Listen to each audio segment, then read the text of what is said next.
Hello my dear student and my dear friend, मेरे इस YouTube channel में आप सभी लोगों का स्वागत है। पिछले वीडियो में मैंने आप लोगों को अरस्तू का दास प्रथा पर तथा नागरिकता पर विचार बताया था। इस वीडियो में मैं आप लोगों को अरस्तू के कानून तथा न्याय संबंधी विचारों से अवगत कराऊंगा। अरस्तू ने कानून पर क्या विचार दिए हैं, अरस्तू ने न्याय पर क्या विचार दिए हैं, इन सब विचारों से मैं अवगत कराऊंगा। तो आइए चलते हैं अरस्तू के कानून संबंधी विचार की तरफ। अरस्तू ने कानून के संबंध में क्या कहा है।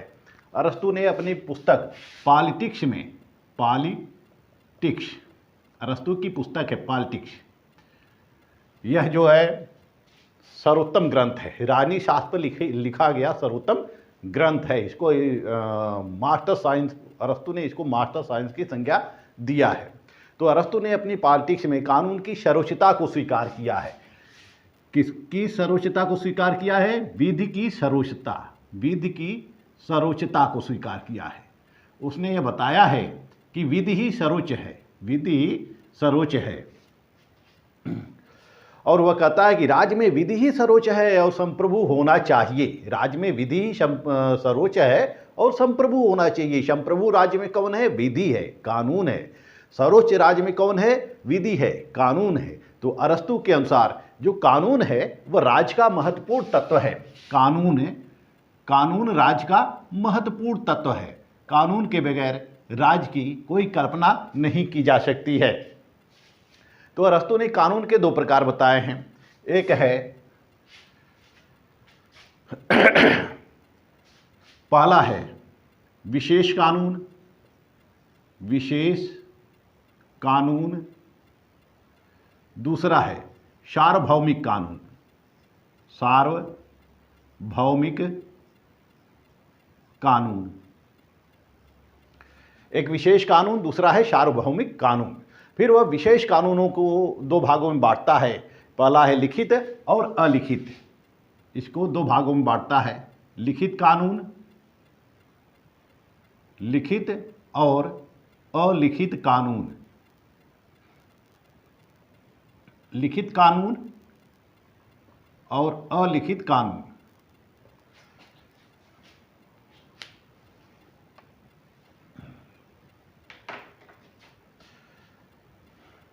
तो इस तरह से अरस्तू ने कानून के दो प्रकार बताए हैं। पहला है विशेष कानून। विशेष कानून के अंतर्गत लिखित कानून और अलिखित कानून आ जाता है। दूसरा है सार्वभौमिक कानून, या इसको प्राकृतिक कानून भी कह सकते हैं। सार्वभौमिक कानून को प्राकृतिक कानून की संज्ञा भी दी जा सकती है। तो अरस्तू कहता है कि जो सार्वभौमिक कानून होता है या जो प्राकृतिक कानून होता है, यह आचरण का ऐसा नियम होता है जो बुद्धि द्वारा निश्चित की जाती है।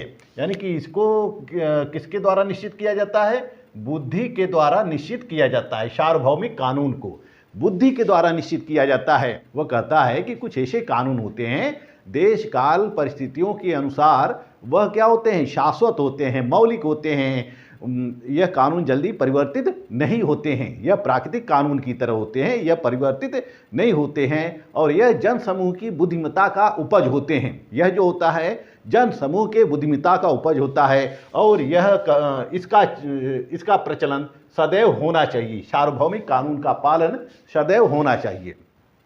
अरस्तू कहता है कि सभी प्रकार के शासन तंत्रों का प्रयोग या शक्ति का प्रयोग कानून के अनुसार ही करना चाहिए। यानी कोई भी शासन हो, चाहे वह राजतंत्र हो, कुलीन तंत्र हो या प्रजातंत्र हो, सबको कानून के अनुसार ही करना चाहिए, विधि के अनुसार ही करना चाहिए। अरस्तू कानून के सर्वोच्चता को, अरस्तू कानून की सर्वोच्चता को श्रेष्ठ शासन व्यवस्था का चिन्ह माना है। कानून जो है वह कहता है कि सर्वोच्च है और हर शासन को या हर प्रकार की शासन प्रणाली को कानून के अनुसार ही, विधि के अनुसार ही शासन करना चाहिए। इस तरह से अरस्तू विधि की शासन को स्वीकार करता है, विधि की सर्वोच्चता को स्वीकार करता है। जबकि प्लेटो ने स्टेट्समैन में किसी एक व्यक्ति यानी कि निर्लिप्त बुद्धि का शासन बताया है। प्लेटो ने स्टेट्समैन में निर्लिप्त बुद्धि का शासन बताया है। वह बुद्धिमान शासक को ही कानून का विकल्प मान लेता है। प्लेटो कहता है कि जो बुद्धिमान शासक होता है वह दार्शनिक होता है, वह ज्ञानी होता है, परम सत्य को जानने वाला होता है, तो फिर उस राज्य में कानून की ज़रूरत नहीं होती है। बुद्धिमान शासक ही कानून बनाता है, वह उसी के अनुसार, उसी के दिशा निर्देशों के अनुसार राज्य का संचालन होना चाहिए। तो बुद्धिमान शासक ही कानून का विकल्प है। लेकिन यहाँ अरस्तु कहता है कि बुद्धिमान शासक जो होता है, यानी कि जो व्यक्ति होता है, वह भी निर्वैयक्तिक नहीं हो सकता है, वह निर्वैयक्तिक नहीं हो सकता है, जबकि कानून निर्वैयक्तिक होता है। कानून निर्वैयक्तिक होता है।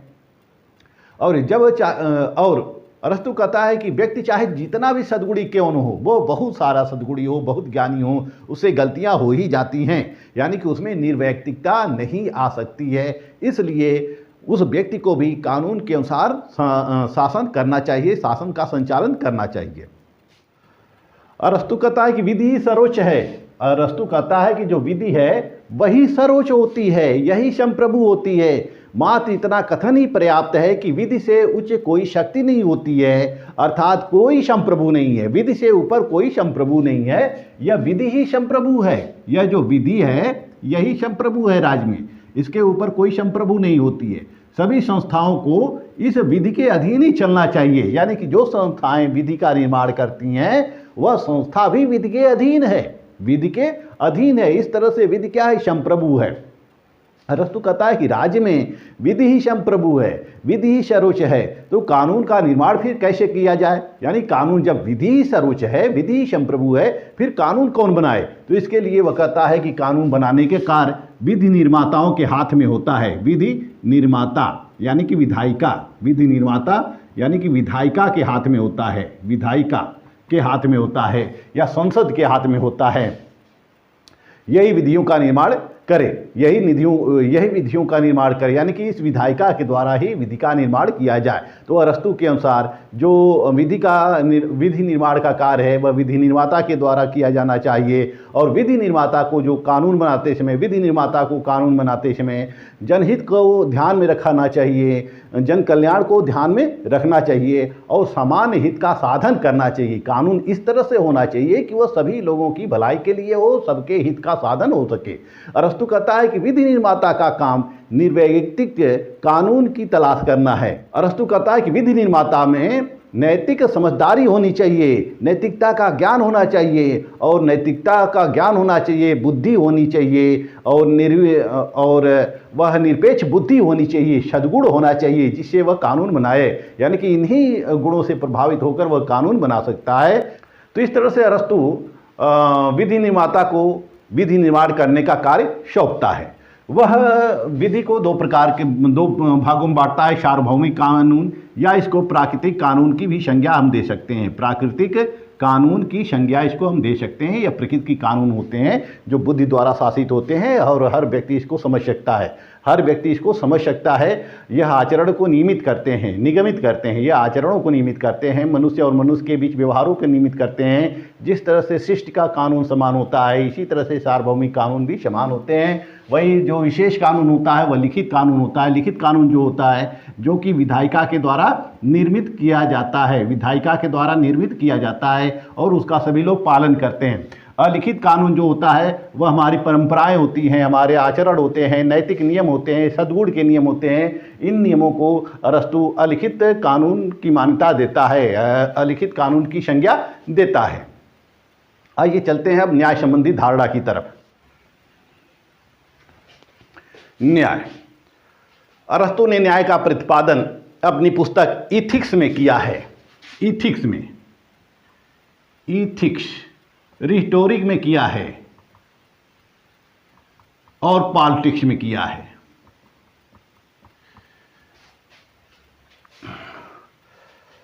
अरस्तु द्वारा प्रतिपादित न्याय प्लेटो की न्याय व्यवस्था से भिन्न है। अरस्तु ने जो न्याय का सिद्धांत दिया है वह प्लेटो की न्याय व्यवस्था से भिन्न है। प्लेटो न्याय को व्यक्ति की आत्मा का गुण मानता है, आंतरिक गुण मानता है, और वह कहता है कि जिस तरह प्लेटो कहता है कि व्यक्ति की आत्मा 3 भागों में विभाजित है, यानी कि विवेक और साहस और क्षुधा। विवेक, साहस और क्षुधा। व्यक्ति के आत्मा को 3 भागों में विभाजित करता है, विवेक, साहस और क्षुधा।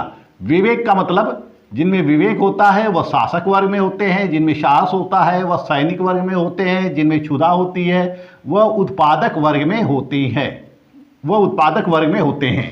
तो इस तरह से वह समाज को 3 वर्ग में बांटता है, शासक वर्ग, सैनिक वर्ग और उत्पादक वर्ग। अब प्लेटो यह कहता है कि ये तीनों वर्ग अपना अपना कार्य करें, यानी कि शासक वर्ग शासन का कार्य करे, नीति बनाने का कार्य करे, राज्य का संचालन करे, सैनिक वर्ग राज्य की सुरक्षा करे, समाज की सुरक्षा करे, उत्पादक वर्ग अधिक से अधिक उत्पादन का कार्य करे, जिससे कि दोनों की आवश्यकताएं पूरी हो सकती है।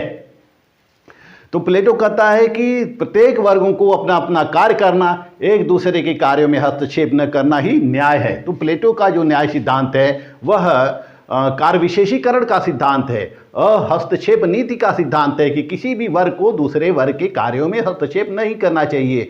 एक व्यक्ति एक कार्य का सिद्धांत प्रतिपादित करता है। प्लेटो एक व्यक्ति एक कार्य का सिद्धांत प्रतिपादित करता है। वह कहता है कि हर व्यक्ति को एक ही कार्य करना चाहिए जिसमें कि वह स्पेशलाइजेशन उसका हो या जिसमें वह विशेषज्ञ हो। शासक वर्ग शासन करने में विशेषज्ञ होते हैं तो शासन का ही कार्य करना चाहिए, और सैनिक वर्ग जो है देश की सुरक्षा या उनमें साहस होता है, वह लड़ने में माहिर होते हैं, वह युद्ध करने में माहिर होते हैं, तो उनको राज्य की सुरक्षा करनी चाहिए। उत्पादक वर्ग उत्पादन का कार्य करते हैं। तो इस तरह से प्लेटो ने जो न्याय की धारणा दी है वह न्याय की धारणा अरस्तु से भिन्न है। वहीं अरस्तु ने न्याय के लिए राज्य और व्यक्तियों के अंदर विभिन्न गुणों को आवश्यक मानना है। वह कहता है कि राज्य और व्यक्ति के अंदर विभिन्न गुण हों। वह कहता है कि न्याय की स्थापना तभी हो सकती है जब राज्य और व्यक्ति में विभिन्न गुण हों, जैसे दानशीलता, धैर्य, क्षमा वगैरह वगैरह, जो विभिन्न दया, परोपकार, जन कल्याण की भावना, ये विभिन्न गुण जो व्यक्ति के अंदर हो या राज्य के अंदर हो, तभी न्याय की स्थापना हो सकती है। तो अरस्तु ने न्याय को नैतिक सद्गुणों की अभिव्यक्ति माना है। वह कहता है कि न्याय जो है नैतिक गुणों की अभिव्यक्ति है। हर व्यक्ति जब नैतिक हो जाएगा तो वह न्यायी हो जाएगा। अरस्तु न्याय के 2 प्रकारों का वर्णन किया है। पहला है सामान्य न्याय, सामान्य न्याय, और दूसरा है विशेष न्याय, विशेष न्याय। सामान्य न्याय और विशेष न्याय। सामान्य न्याय का अर्थ होता है कि जब कोई व्यक्ति सभी के भलाई के लिए कार्य करता हो, वह सार्वजनिक कल्याण के लिए प्रयत्नशील हो और उसके अंदर दया हो, प्रेम हो, सहानुभूति हो, परोपकार की भावना हो, तो वह व्यक्ति न्यायी हो सकता है। वह नैतिक जीवन व्यतीत करता है, वह सबके साथ समान बर्ताव करता है, वह किसी का अहित नहीं करना चाहता है, वह सबकी सेवा के लिए तत्पर रहता है। तो जिन व्यक्तियों में इस प्रकार की भावना विद्यमान हो वह न्यायी हो जाता है। जिनके अंदर दया की भावना हो, सहायता की भावना हो, प्रेम हो, सहानुभूति हो, वह व्यक्ति न्यायी जीवन व्यतीत करता है। तो यह क्या है? यह सामान्य न्याय है। यह अधिकांश व्यक्तियों के अंदर मिल सकता है। अरस्तु कहता है कि जब सारे व्यक्ति नैतिक हो जाएंगे तो सभी व्यक्तियों के अंदर इस प्रकार के न्याय को देखा जा सकता है कि वह सबके साथ समान बर्ताव करता है और किसी भी व्यक्ति का अहित नहीं चाहता है। अरस्तु ने विशेष न्याय को 2 भागों में बांटा है। पहला है वितरणात्मक न्याय। वितरणात्मक न्याय, वितरणात्मक न्याय, या इसको हम आनुपातिक न्याय कहते हैं।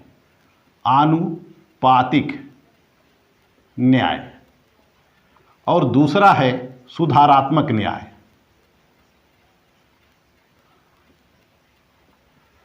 सुधारात्मक न्याय, अनुपातिक न्याय, वितरणात्मक न्याय और अनुपातिक न्याय। वितरणात्मक न्याय क्या होता है? जैसा कि नाम से ही स्पष्ट है, शब्द से ही स्पष्ट है, वितरणात्मक यानी कि वितरण करना, बांटना। वितरणात्मक न्याय वह है जिसके अंदर राज्य के विभिन्न पदों पर सम्मान, उपाधियों तथा उसके सदस्यों को विभिन्न लाभ दिए जाते हों। यानी कि वितरणात्मक न्याय वह है जिसमें पूरे राज्य में विभिन्न लोगों को लाभ दिए जाते हों, पद दिए जाते हों, सम्मान दिए जाते हों और कुछ विशेष लाभ दिए जाते हों उनके कार्य के अनुसार, उनकी योग्यता के अनुसार, उनके योगदान के अनुसार। जब राज्य के द्वारा विभिन्न व्यक्तियों को लाभ, पद, सम्मान दिए जाते हैं तो वह वितरणात्मक न्याय होता है। यानी कि जो लोग राज्य की अधिक सेवा करते हैं उनको राज्य के द्वारा अधिक बड़ा पद या बड़ा सम्मान दिया जाना चाहिए। यानी कि जो लोग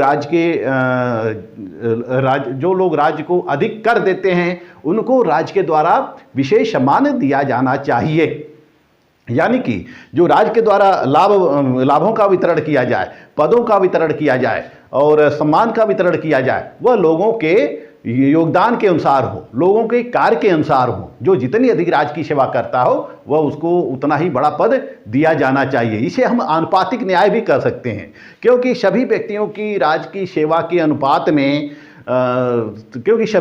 राज्य की सेवा के अनुपात में ही पद दिया जाता है। जो जितनी अधिक सेवा करता है उसको उतने अधिक सम्मान दिए जाते हैं, उतना अधिक महत्व दिया जाता है। तो राज्य केवल नाम के लिए राज्य नहीं है, बल्कि वास्तविक रूप से अगर राज्य को सार्थक करना है तो उसे सद्गुणों की तरफ आकृष्ट होना चाहिए। जो व्यक्ति सद्गुणी हैं, जो राज्य को अधिक टैक्स देते हैं, राज्य की अधिक सेवा करते हैं, उनको अधिक से अधिक सम्मान दिया जाना चाहिए। तो इस तरह से अरस्तु कहता है कि वितरणात्मक न्याय लोगों के पद, कार्य और योग्यता के अनुसार है। जैसे कि कोई राजनीतिक पार्टी है और उस राजनीतिक पार्टी में जो सबसे अधिक सेवा करता हो उसको राजनीतिक पार्टी में सबसे ऊंचा पद दिया जाना चाहिए। यही न्याय है। यही न्याय कि जो जितना अधिक योगदान देता है, जिसके अंदर अपनी योग्यता का जितना अधिक प्रदर्शन करता है, उसको योग्यता कार्य के अनुसार उतना अधिक सम्मान दिया जाए। यह प्लेटो का वितरणात्मक या अनुपातिक न्याय है। अब हम आते हैं सुधारात्मक न्याय पर, अरस्तु का सुधारात्मक न्याय पर। यानी कि राज्य की जो अधिक सेवा करता हो उसको उतना ही अधिक पद दिया जाना चाहिए। यही अरस्तु का न्याय है। अब हम आते हैं अरस्तु के सुधारात्मक न्याय पर। सुधारात्मक न्याय क्या है? सुधारात्मक न्याय का तात्पर्य होता है व्यक्ति और व्यक्ति के बीच संबंधों को स्थापित करना। यानी कि व्यक्ति और व्यक्ति के बीच जो संबंध व्यक्ति और व्यक्ति के व्यवहारों को चलाने के लिए जो पारस्परिक संबंध निर्धारित किए जाते हैं, जो पारस्परिक समझौते निर्धारित किए जाते हैं, उन पारस्परिक व्यवहार और समझौतों को पालन कराना। यदि किसी व्यक्ति के द्वारा समझौते भंग किए जाते हैं तो जिस व्यक्ति को हानि होती है उसको उसका क्षतिपूर्ति दिलाया जाए, यही सुधारात्मक न्याय है। यानी कि जैसे कि किसी व्यक्ति में समझौता होता है, दो व्यक्ति हैं, दोनों व्यक्ति में किसी प्रकार का समझौता होता है और किसी व्यक्ति के द्वारा, यानी कि ए व्यक्ति के द्वारा, यह बी व्यक्ति है, ए व्यक्ति के द्वारा समझौता भंग किया जाता है तो उस समझौते से बी को हानि हो जाती है। तो यह राज्य का यह दायित्व है, राज्य का यह दायित्व है कि बी को क्षतिपूर्ति दिलाए, क्योंकि इसको नुकसान हुआ है, इसको इस व्यक्ति से नुकसान हुआ है। तो इस व्यक्ति के द्वारा, राज्य का यह दायित्व है कि इस व्यक्ति के द्वारा इसको क्षतिपूर्ति दिलाई जाए, इसको क्षतिपूर्ति दिलाई जाए, तभी इसकी भरपाई हो सकती है। फिर अरस्तु कहता है कि जब कोई नागरिक किसी दूसरे नागरिक को क्षति पहुंचाता है, जब कोई नागरिक किसी दूसरे नागरिक को क्षति पहुंचाता है तो राज्य उसको दंडित करता है। जैसे कोई व्यक्ति मारपीट करता है, हत्या करता है, लूटपाट करता है, चोरी करता है इत्यादि, तो वह उसको दंडित करता है। यह क्या है? सुधारात्मक न्याय। यानी कि समझो, पहला क्या है कि सुधारात्मक न्याय के द्वारा विभिन्न प्रकार के समझौते का पालन कराया जाता है। यानी कि जो व्यक्ति समझौता भंग करता है तो जिससे हानि होती है, जिस पक्ष को हानि होती है उसको क्षतिपूर्ति दिलाने का प्रयास किया जाता है। दूसरा आधार यह होता है कि व्यक्ति के द्वारा जो अपराध किए जाते हैं उस अपराध के संबंध में राज्य के द्वारा उसको दंड दिया जाता है, जैसे चोरी करना, लूटपाट करना, हत्या करना, मारपीट करना। तो अरस्तु के गुरु प्लेटो ने भी न्याय में गुणवत्ता के तत्व को महत्व दिया है। अरस्तु के न्याय संबंधी जो विचार हैं वह कुलीन तांत्रिक है, क्योंकि कुलीन तंत्र के पक्ष में यह न्याय का प्रतिपादन करता है। और जैसा कि अरस्तु कहता है कि न्याय जब गुणवत्ता पर आधारित हो तब राज्य में श्रेष्ठ लोगों का एक अधिकार स्थापित हो जाएगा और श्रेष्ठ लोगों को ही सम्मान, लाभ, पद मिल पाएगा। यानी कि जब केवल श्रेष्ठ लोगों के आधार पर न्याय का वितरण किया जाएगा, केवल कुछ लोगों को सम्मान दिया जाएगा, लाभ दिया जाएगा, पद दिया जाएगा, तो ऐसा विचार जो है आधुनिक युग में लोकतांत्रिक व्यवस्था में संभव नहीं है। यह वर्तमान समय में अप्रासंगिक हो जाता है कि केवल कुछ ही लोगों को उनके पद के अनुसार, उनके कार्य के अनुसार पदों का वितरण किया जाए, लाभों का वितरण किया जाए। जबकि एक श्रमिक भी राज की सेवा करता है, एक किसान भी राज की सेवा करता है, एक मजदूर भी राज की सेवा करता है, डॉक्टर करते हैं, चिकित्सक करते हैं, इंजीनियर करते हैं, शिक्षक करता है, विभिन्न लोग राज्य के निर्माण में योगदान देते हैं। तो अरस्तू के अनुसार तब सबको न्याय, सबको पद और लाभ सबको दिया जाना चाहिए। क्यों? लेकिन यहाँ अरस्तू जो अपने मतों में भिन्नता प्रदर्शित करता है। उसके अनुसार जो राज की सबसे, यानी कि जो राजनीतिक व्यक्ति होता है वही राज की सबसे अधिक सेवा करता है, राज की सबसे अधिक सेवा करता है। अराजनीतिक व्यक्तियों को वह नागरिक ही नहीं मानता है। अरस्तू अराजनीतिक व्यक्तियों को नागरिक ही नहीं मानता है। तो अरस्तू के द्वारा दिया गया यह न्याय की परिभाषा या न्याय का सिद्धांत वर्तमान जगत में लागू नहीं किया जा सकता है। तो इस तरह से इस वीडियो में मैंने आपको बताया कानून, विधि। अरस्तू विधि के शासन की सर्वोच्चता को स्वीकार करता है। और विधि का निर्माण कौन करे? अरस्तू दो प्रकार की विधियों का उल्लेख करता है। एक विशेष विधि, दूसरा सार्वभौमिक कानून या इसको प्राकृतिक कानून कहते हैं। विशेष विधियों के अंतर्गत वह लिखित संविधान का वर्णन करता है, अलिखित संविधान का वर्णन करता है, लिखित संविधान और अलिखित संविधान का वर्णन करता है। और वह कहता है कि विधि ही सर्वोच्च है। शासन चाहे किसी भी प्रकार का हो, उसमें विधि के अनुसार ही शासित किया जाना चाहिए।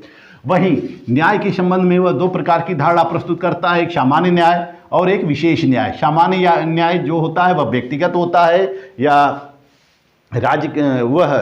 सामान्य न्याय जो होता है वह व्यक्तिगत होता है। जैसे व्यक्ति के अंदर दया है, प्रेम है, परोपकार है, दया की भावना है, सहायता की भावना है, नैतिकता है व्यक्ति के अंदर। तो वह व्यक्ति नैतिक जीवन व्यतीत करते हुए सभी लोगों के साथ समान बर्ताव करता है, तो वह व्यक्ति न्यायी पुरुष हो जाता है। वहीं विशेष न्याय के अंतर्गत वह वितरणात्मक न्याय प्रस्तुत करता है, अनुपातिक न्याय, वितरणात्मक या अनुपातिक न्याय प्रस्तुत करता है। इसके अंतर्गत राज की सेवा जो करता है, जो सबसे अधिक राज की सेवा करता है, उसको सबसे अधिक पद या सम्मान या लाभ दिया जाना चाहिए। वहीं सुधारात्मक न्याय जो है वह व्यक्ति और व्यक्ति के बीच का विषय है। व्यक्ति और व्यक्ति के बीच जो आपसी समझौते किए जाते हैं, उस समझौते को यदि भंग किया जाता है तो राज का यह दायित्व होता है कि समझौते भंग करने वाले व्यक्ति को, समझौता जो भंग करता है और समझौते भंग होने से जिसको हानि पहुंचती है, वह हानि उठाने वाले व्यक्ति को वह क्षतिपूर्ति दिलाने का प्रयत्न करे। इसके अलावा जो व्यक्ति अपराध करते हैं जैसे चोरी, हत्या, लूटपाट, डकैती, उनको राज के द्वारा दंडित किया जाए। तो इस तरह से जो न्याय है, अरस्तू ने दो प्रकार की न्यायों की व्यवस्था की है, सुधारात्मक न्याय और वितरणात्मक न्याय। लेकिन वर्तमान परिस्थितियों में या वर्तमान परिपेक्ष में उसके वितरणात्मक न्याय या अनुपातिक न्याय को लागू नहीं किया जा सकता। तो इस वीडियो में मैंने आपको कानून और न्याय से अवगत कराया। कानून की व्याख्या या कानून का विश्लेषण अरस्तू बहुत अधिक नहीं किया है, न्याय का भी विश्लेषण बहुत अधिक नहीं किया है। उसने कानून और न्याय के बारे में संक्षिप्त रूप से पॉलिटिक्स में विश्लेषण किया है। इस वीडियो में बस इतना ही। नेक्स्ट वीडियो में आप लोगों को अरस्तू का संविधान का वर्गीकरण बताऊंगा। मेरा वीडियो आप लोग देखते रहिए। मेरा वीडियो अच्छा लगे तो मेरे चैनल को लाइक, सब्सक्राइब और शेयर करते रहिए। मिलते हैं अगले वीडियो में, तब तक के लिए धन्यवाद।